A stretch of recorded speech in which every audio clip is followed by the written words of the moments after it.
Good day, I'm Jimmy Emmons, Northwest Oklahoma, a cattleman, farmer. We have about 2,000 acres of farmland and about 6,000 acres of rangeland. We're all about soil health, and today, or tomorrow actually when I speak, we'll be talking about water infiltration. It's not how much it rains, it's how much you retain. We'll also talk about grazing cover crops and how you can get a net return from cattle or sheep or other animals on cover crops. So when we harvest, we plant. And since we've been doing that, things really have changed in our soil. And so we went from 2 crops to now we're growing 12 different crops. So we're very excited about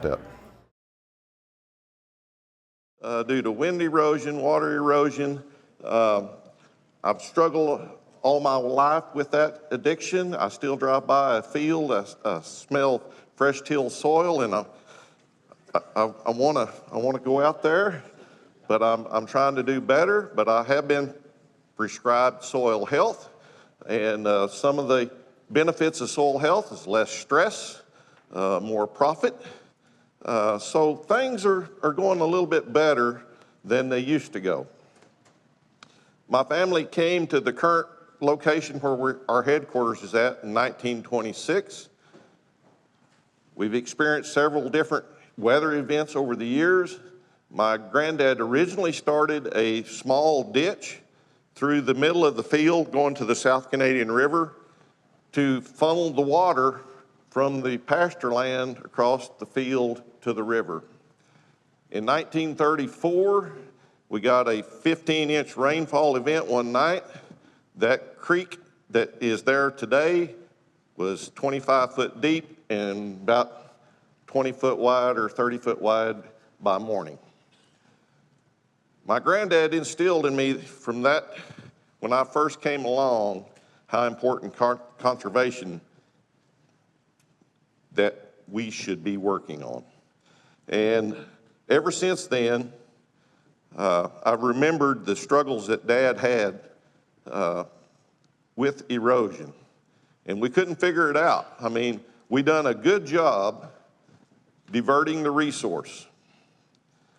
When we had water erosion, we built terraces. When we built terraces, we built waterways, and we built waterways, we built containments. When we had wind, we built shelter belts. We diverted the resource very good. But we never thought about keeping the rain where it lands. In Oklahoma, we're challenged by water. We're straight south of here. You know, there's drier areas of the country, of course. We've been as low as 7 inches. I have had 20-some inches in 30 days. So we do have the extremes. But in Oklahoma, it's not about how much it rains, it's about how much we retain. And we've really missed that as I drive across the country. And so I'm gonna show you a little bit this morning, some older data and some new data that we worked on. Gabe talked a little bit about David Brandt last night. David is the reason I'm here today. I heard David a few years ago, and he really inspired me of what I could do. I came home, we were under stress then. Our inputs were going up, our profitability was going down, our housing of our biology was destroyed, and we knew we had to do something. But as I began to talk about this, there was great resistance. You can't do that here, Jimmy. We can just barely raise one crop. How in the world are you going to raise continuous crops? And I run across this, you know, and Henry Ford, he has lots of sayings, but isn't that so true? If he would have asked what the farmers wanted then, they would just wanted a faster horse. They weren't thinking about tractors at that time. So as we talk about soil health, are we really ready, or do we just want a faster tractor? So we began kind of a new day at our place. And Ginger and I made the commitment, my wife and I, that we're all in. I play Texas Hold'em once in a while, and I said, here I am. And so I called my local NRCS DC, Paul Clark, and I said, Paul, this soil health thing, and I heard David Brandt and this cover crop thing, and man, if I do this, will you guys help me? He said, sure. And so that great relationship started from that day forward, and I've really worked close with the whole team at NRCS, the conservation districts, which I represent now. I took over as president last year, and I told my board of directors when I came on, I said, here's the motto of this year, and it's stepping on the gas. We are going to put soil health on the ground in Oklahoma. And we are not going to let up for any reason. The first year we had 70 events across the state of Oklahoma. We registered over 10,000 individuals that came to the event. And my board said, what are you going to do for year two? And I said, you know, they call me Crash in high school, and they call me Crash for a reason, because I got a heavy foot, and I think we just need to step on the gas a little bit more. And we're fast down the track. This is in the beginning. This was, how many remembers 2011 or 12? In Oklahoma, God forgot to send us rain. You see that I planted my cover crop, and it's very struggling. This had been in wheat. But we really wanted, in cover crops, when I had the resistance, there was, first thing, what's the seed going to cost? I can't afford seed because I can barely afford to pay the bill. You heard Gabe talk last night, he couldn't afford twine. Well, we hear that a lot. The second thing is, well, what about the water? How are we going to do that? And so I said, okay, we're going to study that. So here is a plot that we kept bare, no till. It looks, we've disturbed it with, we had 200 people at the field day. So you see the flag right there, that's a temperature probe. There's a water probe there behind where Colita's at. Behind them, there's another temperature probe. And we wanted to measure the water, what we were using for the cover crop, and were we behind, were we ahead, how was things going to happen. So the following spring, we planted wheat. Anybody see that square? That's where there was no cover crop. And I told Ginger, I said, I want to double down because we're onto something. So Jim Johnson of the Noble Research Institute came out, and he said, Jimmy, what's going on here? I said, you're with the research. You tell me. So he went and got a probe, and we probed down, and it's about 16 inches hit hard.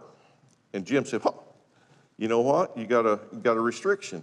I said, no, I don't. So he walked outside the square, and the probe went in 34 inches to the handle. So then I called the NRCS, and I said, you guys come out, bring your core machine. So we pulled some cores. We was tracking moisture with the monitor, and we knew we started with even money. And if you look, the cover crop's in the green, the stubble plot's in the purple there. We knew some separation was going on. We also knew that the temperature was very different. We knew that once we got above 100 degrees, there was 20 to 25, sometimes 30 degrees difference in bare ground versus covered ground. Now, I don't know about you, but when we have trouble in Oklahoma in the heat of the summer, and I've got to work on a piece of equipment, I don't want to do that out in 110 degree, 130 degree weather. The biology can't work there either. So if we can keep that in the 70s or 80s in Oklahoma at 110 degrees, if we can keep it 85 down in the canopy, we're pretty pleased. But this is what we found when they got done, they pulled their cores. No covers there on your left, the covers on your right, and it's like, holy cow. My neighbors would not believe this data. They said, was it a local rain event there? I said, yeah, it could be, but probably not. Now, everybody says that can't be true because you're growing a cover crop there. What we weren't seeing was the evaporation. Very, very easy to see rain coming down. It's very, very hard for people to visualize evaporation going up. So then, the next year, we decide we'll GPS plots, and we'll pull multiple times through the year. Once again, the blue is in September 30th, after we'd grazed our cover crops, because I am a cattleman. If you notice, that's reverse. Jimmy used 3 inches of water. Yes, we're going to use 3 inches of water if we let that go to maturity and we graze. We know that now. What we were seeing the first slide there was later. When we came back in February, look what happened. Now we're even money or a little ahead. And every time I've done that since then, I'm that way. I do now know that I'm going to use some water, especially if I graze. If I don't graze, and I terminate that with either cattle or roller or chemical in 45 days, I'm not going to use very much water. The covers will not use much water until they go reproductive. So I started quieting some of my opposition with this data. But you can either have on your mind to make it work or look at all the negatives and say it won't work. And I don't go there. I just refuse to go there. This is what we saw, what covers would do to us in western Oklahoma. We had more water in the end because our infiltration rate was going up, our aggregation was going up, our soil organic matter started going up, so we knew our carbon level was going up.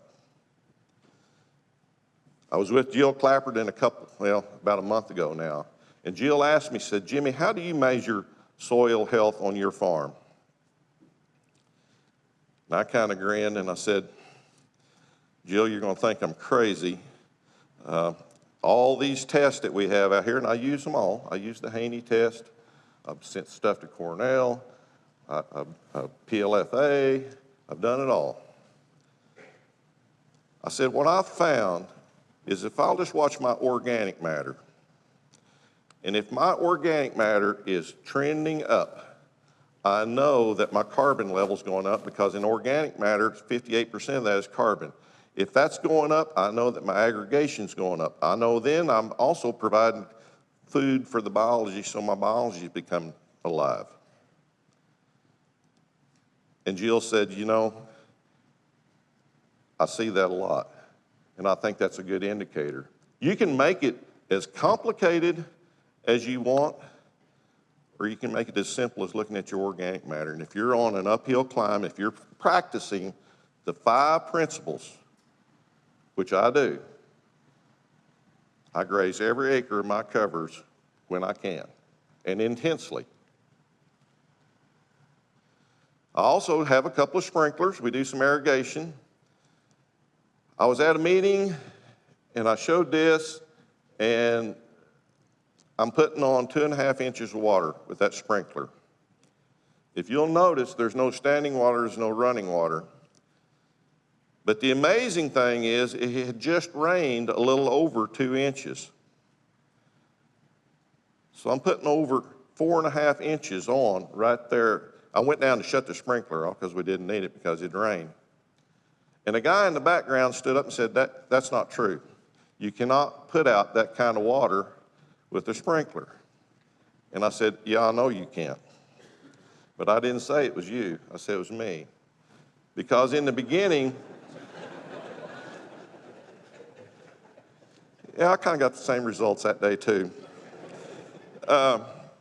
In the beginning, I couldn't put on but a 1/2 inch. because my aggregation was terrible. My water infiltration was in the tank. Now in this field here, I'm not where Gabe's at. I've only been doing it 8 years, but we can easily take 8 to 10 inches an hour. Depends on which spot in the field that you measure that with. Now I don't need to irrigate. I irrigated this summer more than I have in a long time, because since September 23rd of last year to August 20th of this year, we had 7 inches total, if you want to measure everything, only one rain event above 1 inch. Now in Oklahoma, if you get a ½ inch during the summer months, you just well to write that off, other than it cooled the atmosphere for a brief time. So I did irrigate a little bit more. This year's been very tough for us at home because, as you heard there in the beginning, we received the Leopold Award, which was awesome. The day that we were receiving that award, I got a call on my phone that there was a wildfire at home. For the next 9 days, we experienced fires on over half of our property. We lost 3,000 acres of rangeland. The relative humidity was 3%. We had 60-mile-an-hour winds. Very, very hot fire. 23 or 4 miles of fencing. So we've struggled. But you know, my land is so resilient. My neighbor told me the other day, said, "Your grass is looking pretty good, Jimmy. You must have caught some more showers out that way." Yeah, right across the road there, it poured her down. This is one of the field days that we done at a good mentor of mine, Alan Mindeman at Apache, Oklahoma. Greg Scott there, a retired soil scientist. Everybody says, well, that soil pit's not very deep. The reason that soil pit's not very deep, because that's sand rock on the bottom. That's all the soil that Alan has to work with. But I want you to look, when Alan dug that pit, look at all the berm around that pit. Most of us in America and worldwide do not understand the water cycle. Shortly after I left there that afternoon, it came a big rain, and Alan sent me this picture, literally hours after I left. If you'll notice, the berm is still around there. The water did not run on the surface into the pit. It went in the profile, filled the profile, and came out point of least resistance. All the earthworm holes that Alan has, all the old roots that's decaying in there, and his soil aggregation is like, he's got baseballs for aggregation, and he can take a ton of water. This is what we're missing. If you have standing water in your field, you don't have a tillage problem. You've got an infiltration problem. How many of you see water standing in the fields or running out of the fields? Yeah, I have too.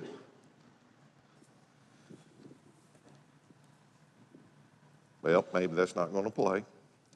So this is in a soil pit that we dug for the Australians last year, and we had a rain event after that, and in this pit of mine, the other day we had a huge rain. Maybe it is going to play. You can see very muddy down in here. But really what happened is, well, it's not going to move. Look at all the earthworm. So what had happened, all just like Alan's, all the water went in my profile and it came out on the walls. And on the walls of my pit were chocolate carbon running down. So we also, in this video, is showing, yeah, just turn the sound off there, please. This is a mini disc infiltrometer. I think it's one of the most accurate ways to measure water infiltration. The mini disc on the bottom, when you set it on the soil, the conductivity will pull the water in, and you can very easily, very quickly measure. And we knew why our infiltration rates, why our crops were doing so good, and why we're so resilient is because when it rains, we retain.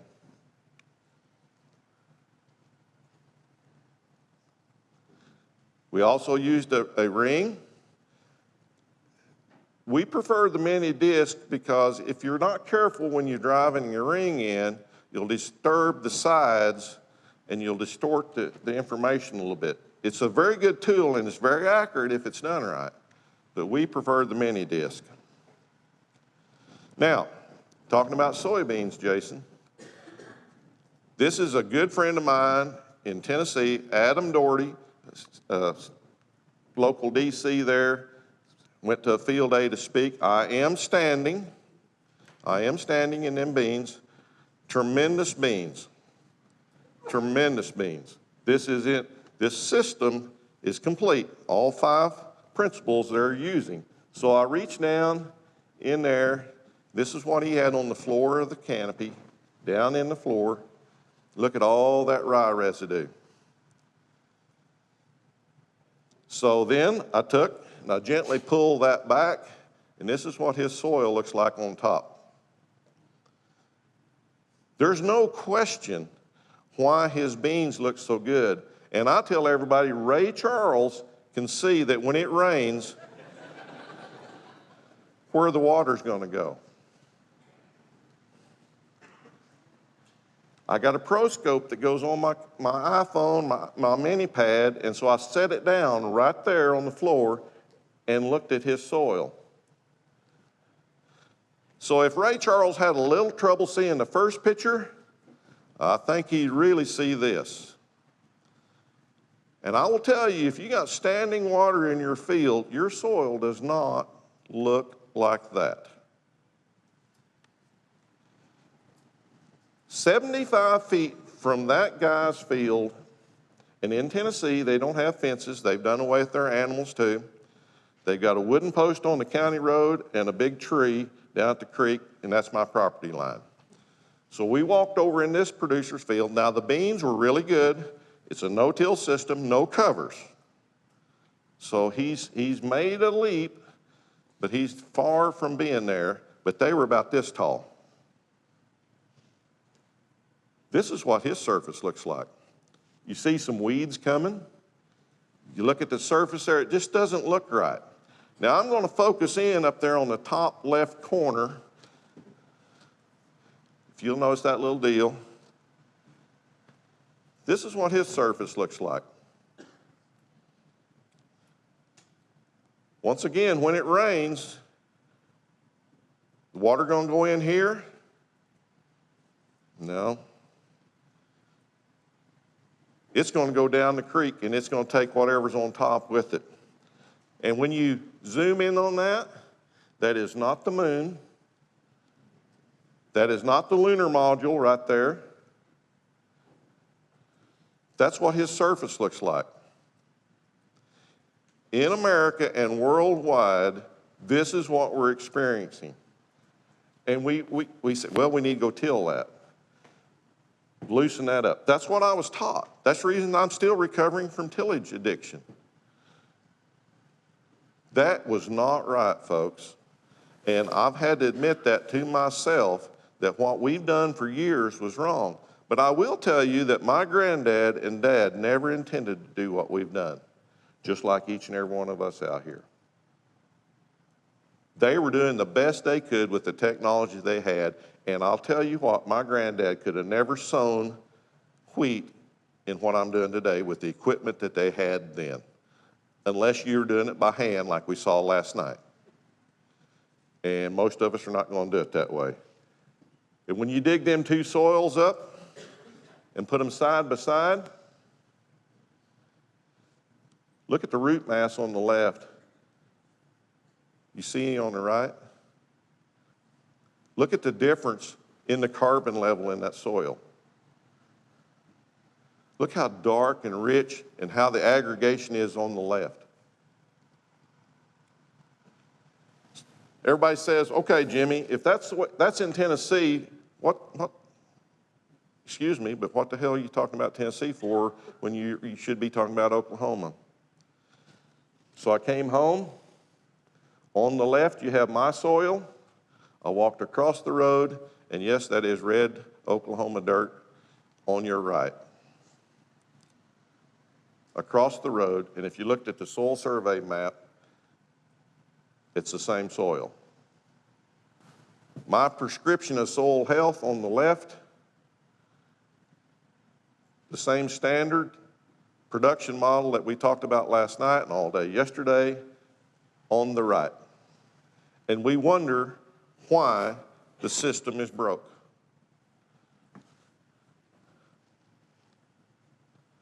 So when we harvest, we're going to plant. Preferably the same day. We talked about that out in the crowd yesterday a little bit.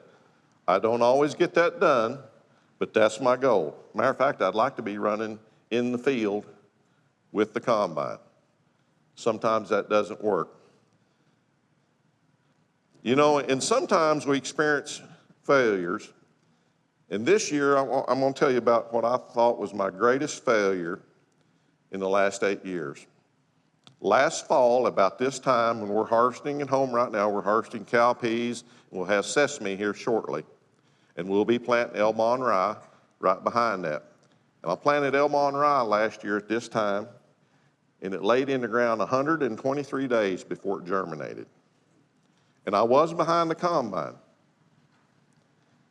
And it's like I've experienced my first big time failure. My ground's exposed, it's bare, it's cold, it's naked, but you know, it just didn't rain. And I was feeling pretty blue until about the last of February. We caught a little dab of snow, and then 1st of March, we caught a few tenths of rain about 2 or 3 times. So on April 12th, when I was receiving the Leopold Award, my Elmon rye was about this tall. My greatest failure turned out to be my savior. Because when I came home and we were trying to move cows out of the front of the fire, what did I have? I had great forage that was green and growing for my cows. Saved 500 and some cows with my father-in-law and my cows. Tremendous, tremendous opportunity that I had that I would have never had if I had not planted behind the drill, behind the combine, just like this. Good armor on the ground. How important that is, I just can't tell you. I can't tell you. My neighbors, it feels like this when you walk out there. Every time I have people come, and I had an Australian last week come to, or 2 weeks ago, I guess, come to the farm, and we were walking across, and we got out into mine, and I could see Stuart's, I said, "You feel it, don't you?" And he said, "Yes, Jimmy. It's like a big sponge." I said, "Yeah. It's not like that across the road where we just came from." This is our multi-species cover crop. We talked a little bit last night, Chris right down here, about how important it is to have diversity. One of the questions last night was, well, how do I know what to plant? Brassicas, legumes, how do I know what to plant? Well, you got to figure that out in your local area, but you got to have it diverse. Now, that doesn't mean all 15 of them species are going to flourish and do everything that you want it to do this year. Maybe the sun hemp is going to flourish this year. Maybe next year it's the buckwheat. If you look at the native range, that's the way it is. It goes ebbs and flows through the cycles, and that's what we want. We're going to graze because I am a cow-calf man, and I've learned that if I put my cows and calves out there, I can gain 3 pounds to 5 pounds a day. And yes, my neighbors will not believe the 5. They barely will believe the 3. And you also see that I mowed there. That is not the way that Jimmy would like to do it, but I'm gone a lot. Ginger really likes that because she can drive by and see that the wire's up and the calves are in, the cows are in. So what does Jimmy do? He accommodates Ginger.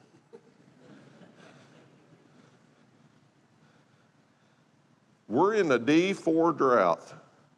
right there this summer.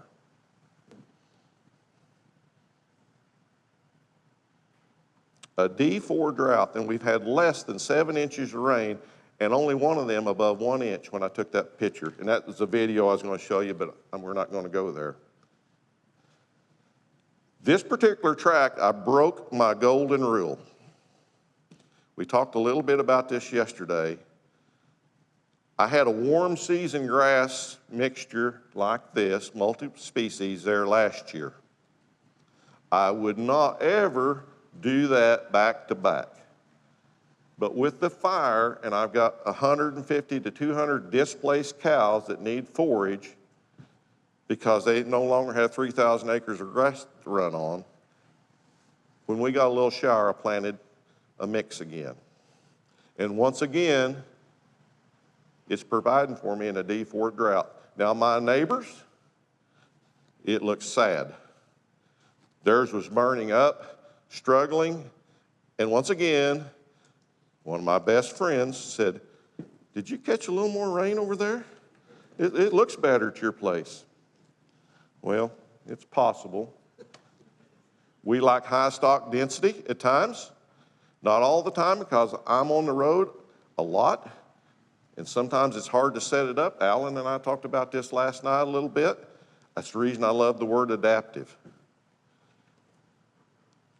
I'll make the paddock what will fit the days that I'm gone. If Ginger can't move the fence, Ginger and Carson do move fences. It doesn't shut down because Jimmy leaves, much as I'd like to think that I'm really important, I'm really not. These are our weaning calves off the cows that were in the fire. They went in this weighing 608 or 10 pounds. We've got them on cool seasons now of rye, radish, hairy vetch, turnip. They're doing very good. We have the opportunity, and Chris mentioned this last night in the group here, I am blessed that I can grow 365 days a year and have something green that you guys up here can't have just because of the weather. So I try to capture that. This is what that field looked like after we grazed. Pretty good armor on the floor there, Mr. Pope. We let this frost out. We've had a little frost at home. You see a little bit. That field is now planted to rye. That rye is probably about this tall now. We'll harvest that for seed next year. One of the principles says minimize your disturbance. That's pretty minimal. My father-in-law at 78 years old thought that I'd lost my mind when there's my cool season. I'm sorry that the calves are on now. But he thought I'd lost my mind when I started down this road and I started planting in all the residue. Now, I have been the #1 son-in-law for 30-some years. My wife's sister's on #6 now. So it's been pretty easy to be #1. #1 was challenged some days when my father-in-law comes by and sees what I'm doing. But you know what? If you got good common sense, it's not a gift. It's just punishment because you got to put up with everyone else that doesn't have it. How many of you see common sense today out in the world? Not everyone at once. Common sense tells me if we mimic Mother Nature as close as we can, we're doing what God said. He put us here to foster and take care. He says dominion, and a lot of people think that's supposed to be dominant, ruling. No, it's just to foster and take care. You saw this last night or yesterday. Gabe described this last night. In production agriculture, we are going off the cliff. Chris talked about it yesterday. Time is short. We have lost half our organic matter, half our topsoil as an average, a lot more where I'm from, and a lot more back east where they plowed a lot longer than we have. After I spoke in Nebraska about a month or so ago, I had a 3-generation farm come walking up to me, and Granddad was leading the way. And he got that finger out, and he caught me right down here, and he said, "Son, I want to tell you what you're talking about up there. You said I'm doing it wrong, and by God, I want you to know something, that I got my land paid for, I got money in the bank, my son's here, my grandson's here. What the heck have I done wrong?" Whew. Could we have a talk? And the son said, "Yeah, we'd like to talk." So we sat down there, everybody else was leaving, and I said, "John, I didn't say what you were doing was wrong. I said that we have destroyed half of our topsoil, half of the organic matter. You've been very successful at mining, and you have put a lot of money in the bank, and you paid for a lot of land. But how many gold mines do you see in Colorado today that have exhausted the resource out of there?" That's what we don't see. And I had to finally get down to dollars, because I could tell John was a very dollar-conscious man. And I'm sure it's a great operation. It's been very successful. But I told him, I said, "You understand money, and I suppose you got CDs in the bank." And yes, sir, I do. I said, "So I'm telling you, you started out with $100,000, and today you got $50,000. Now, when you had $100,000 and you wanted $10,000, it was pretty easy to go to the bank and get $10,000. At $50,000 now, and you want $10,000, it's going to hurt." What I'm telling you is that grandson down there on the end, when he goes to the bank to get $10,000, when he takes over the operation, there's not going to be any. We better be thinking about that. Right here is a perfect example of what we can do. One of the greatest things that a speaker or a mentor can do is help someone. I'm not up here for the money. I'm not up here enjoying life away from my wife and my farm. I am up here to help someone. This is Russ Jackson's farm in Mountain View, Oklahoma. Russ heard me, now it'll be 4.5, in the spring it'll be 4.5 years ago. He and his wife Janie came to me after the conference and said, "We want to do what you're doing, Jimmy." And so he has practiced the 5 principles of soil health since that day. He is on the left. His neighbor is on the right. We had just had a field day at Russ's 2 weeks before this rain event. We measured his infiltration with a mini disc infiltrometer multiple times in the field. He had an infiltration rate of 6 inches per hour. It rained 5.3 inches of rain, and Russ called me at sunup after he took this photo, and I couldn't even understand what he was saying on the phone. He was so excited. He said, "You got to come see, you got to come see, you can't believe this, you can't believe this." He said, "The neighbor's water actually ran over the road and in my field, and it's gone too, and none's left my field."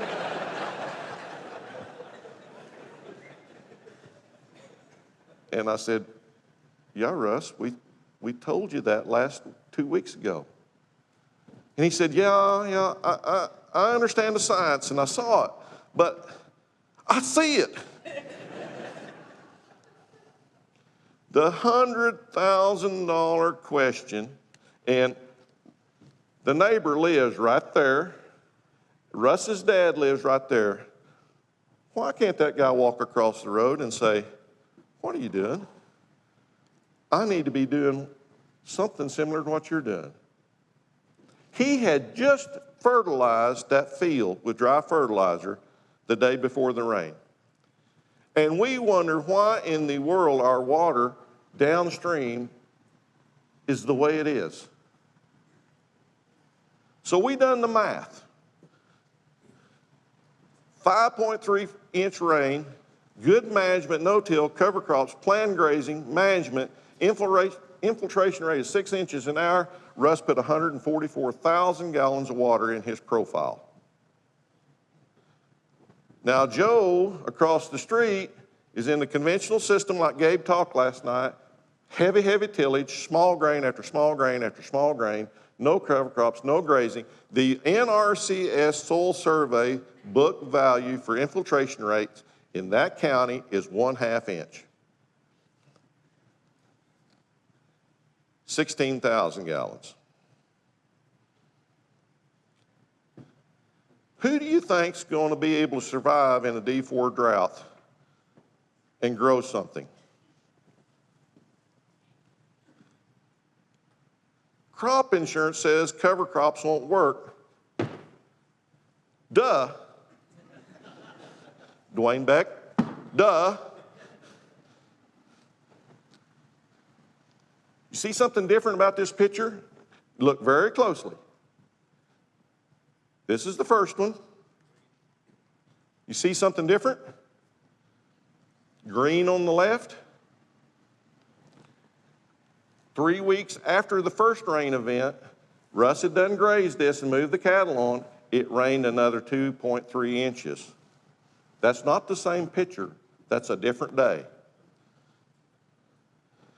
Once again, the million-dollar question is, by now, why can't that, and I can say this while I'm here, why can't that idiot see what's going on? We talk about heritage and the way we've always done it. Blah, blah, blah, blah, blah, blah, blah. It's a good excuse. What can we do, or what can't we do? I had to go down and see it. So I went the next day. Water is still running out of this field, down this bar ditch. Look out there at his field. I'm telling you, 1/2 inch an hour will not be the case now. When that second rainfall event came, that producer did not get another 1/2 inch in the ground because it was crusted over, and I'm telling you, almost 90% of that ran out of the field. But you know, and look at the water in the bar ditch. We like to talk about chocolate cake. Well, his batter is running down the ditch.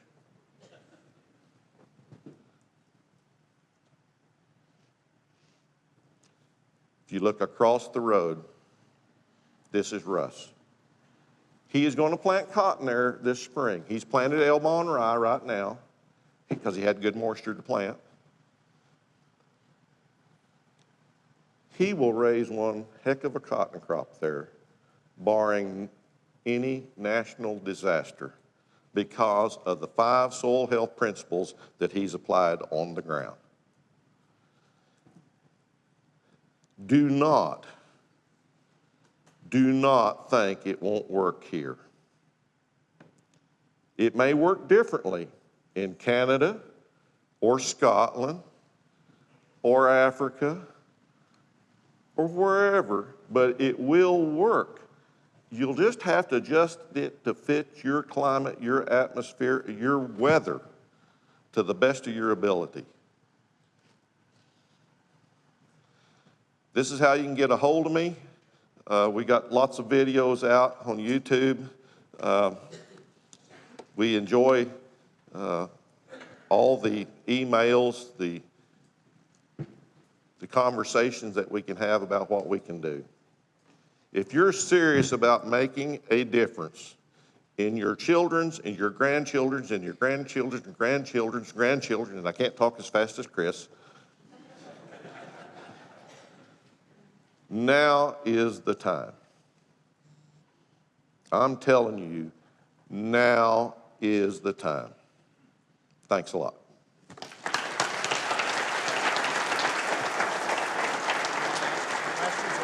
Yeah, be fine. Anybody got a question? Yeah, my mic's on now. We're going to take some questions. I just got a quick one for you. Okay. The gentleman from Australia that was at your place, was that Stuart McDonald? It was? He left my place heading for Oklahoma last week, so Yep. interesting. Stuart's an amazing guy. We showed him a lot around there.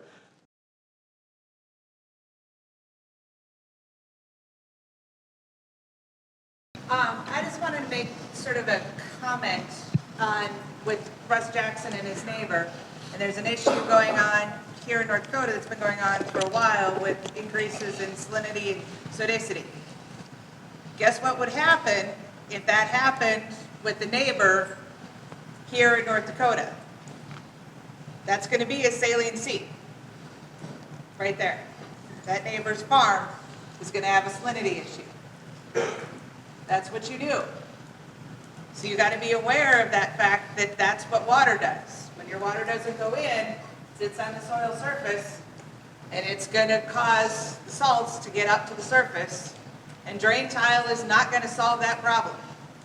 It just moves the problem downstream. Yep. Yeah, very good point, Chris. That it's Are